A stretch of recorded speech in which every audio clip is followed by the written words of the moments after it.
Halo, Assalamualaikum warahmatullahi wabarakatuh. Jumpa lagi dengan saya Freddy Sudaryanto. Seperti biasa seputar info dan info yang memang sangat menggemparkan dunia Indonesia, yaitu masalah Pertamina. Begitu kita tahu bahwa Pertalite ternyata atau Pertamax dioplos ya dengan Petrolite. Dan kejadiannya sudah begitu lama berlangsung. Tentu ini eh, korupsi yang sangat-sangat luar biasa. Suatu kasus yang besar bisa dipastikan tidak mungkin dilakukan oleh orang-orang biasa, tapi pasti dilakukan dengan orang-orang yang luar biasa, di mana pasti mempunyai banyak pengaruh dan kekuatan tentunya. Tentu yaitu dari segi pengamanan, kemudian juga akses. Nah, ini adalah orang-orang yang memang orang-orang penting tentunya, dan ini mulai terbongkar. Apakah ini benar isu dan informasinya bahwa ada orang-orang yang memang selama ini bercokol di pemerintahan Merah Putih, Kabinet Merah Putih Bapak Prabowo Subianto? Ini ada sebuah informasi yang belum tentu kebenarannya. Kita coba dengarkan ya. Kita coba dengarkan.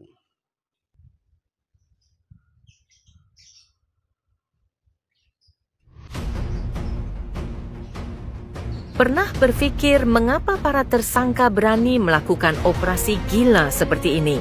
Semua pelaku kasus Pertamina Patraniaga dalam BAP mengaku mengikuti arahan dan dijamin keamanannya oleh Boy Thohir dengan bantuan Menteri BUMN Erick Thohir. Pengakuan ini juga didukung dari hasil penggeledahan rumah Riza Khalid, ayah salah satu tersangka. Kejagung berhasil mengumpulkan barang bukti termasuk catatan keuangan dan dokumen yang menyatakan keterlibatan Boy Thohir dan beberapa tokoh berpengaruh lainnya. Jaringan terorganisir Erick Thohir berperan untuk menjamin keamanan operasi Patraniaga dengan mengikutkan Karyoto, Kapolda Metro Jaya, dan mantan Deputi Penindakan KPK. Sementara itu, Erick juga membawa Boy Thohir dan Riza Khalid untuk mengelola operasional impor dan oplos BBM yang dilakukan melalui anak Riza, Carrie Adrianto. Operasi ini juga memiliki narah hubung, yaitu Arya Sinulinga Stafsus BUMN dan tangan kanan Erick dan Boy Thohir serta dua juru kirim Hussein.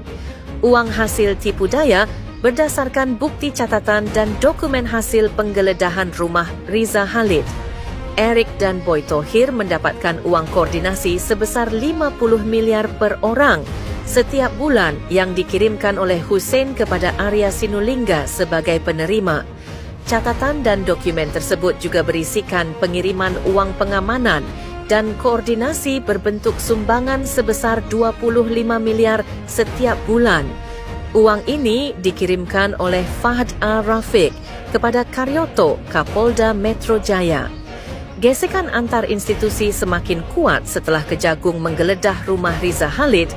Hal ini dikarenakan pada penggeledahan tersebut, Kejagung menemukan bukti keterlibatan Karyoto, mantan Deputi Penindakan KPK. Ini tentu akan makin mencoreng nama institusi KPK kalau fakta ini mencuat ke publik. Jika Kejagung terus menyorot kasus Pertamina, ini akan membuktikan apakah Pak Prabowo pemimpin tegas yang berani membasmi korupsi di Indonesia. Wah, gila banget ya.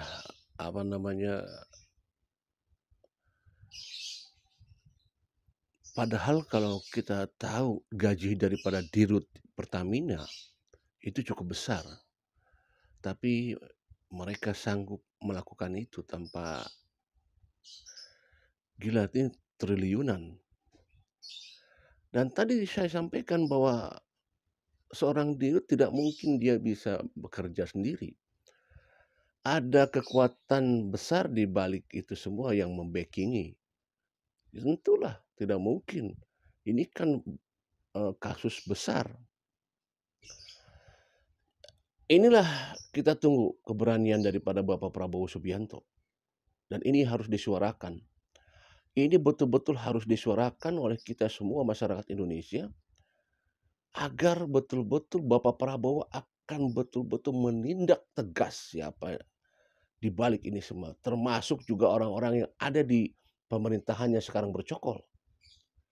Sempat tadi disebutkan apakah ini benar apa tidak ya, sekali lagi ini apakah benar apa tidak tadi masalah Erick Thohir dan lain sebagainya, kakaknya, kemudian termasuk juga Kapolda Metro. Apakah benar? Ya, kita tunggu saja informasinya. Tetapi yang jelas bahwa seorang dirut utama Pertamina sudah ditangkap. Dan ini jelas akan merembet nantinya siapa di balik-balik ini semua. Apakah tadi yang disebutkan nama-nama itu memang betul terlibat apa tidak. Bapak Prabowo harus berani dan tegas untuk menghabisi ini semua. Apakah Kejagung sudah mendengar ini dan apa respon daripada Kejagung? Coba kita dengarkan.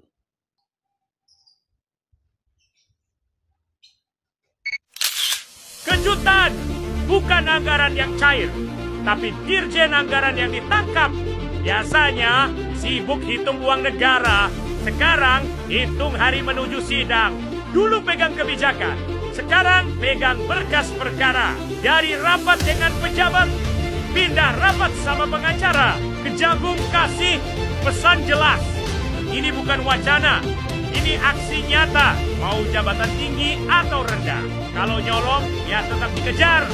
Dulu banyak yang bilang hukum cuma tajam ke bawah. Tapi sekarang hati-hati, tebang pilih udah basi. Satu persatu, yang nakal mulai tumbang.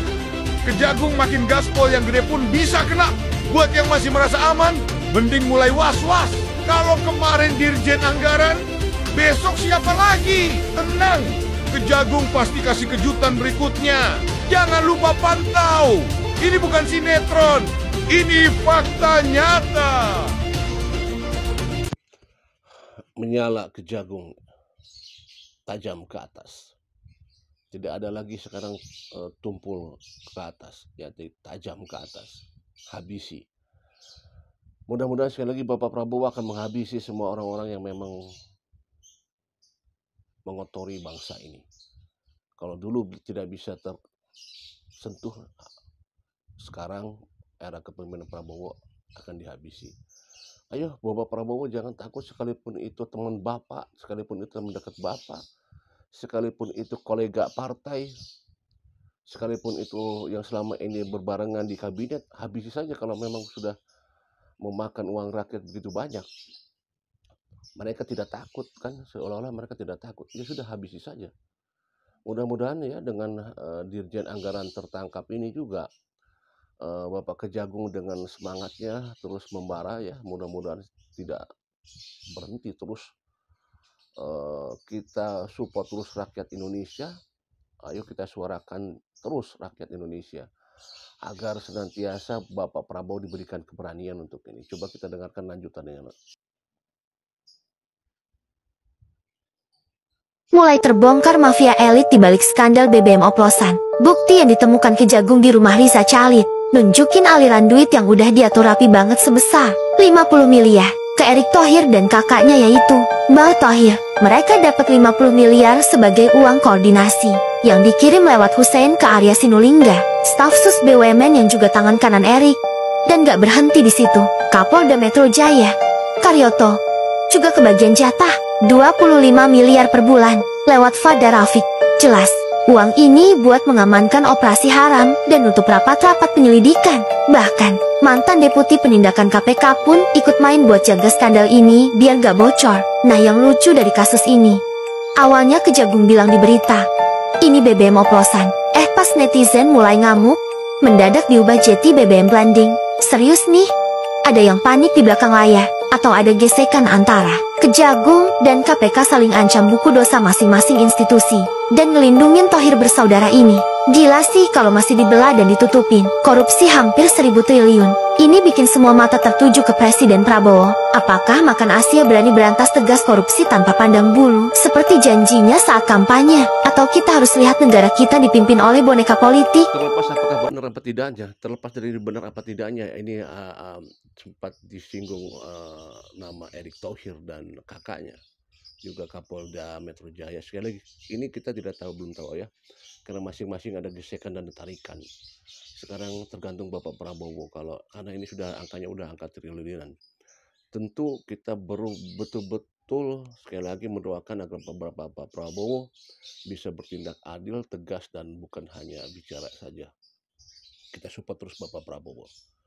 Ya, dan Kejagung juga berani. Ya, Assalamualaikum warahmatullahi wabarakatuh.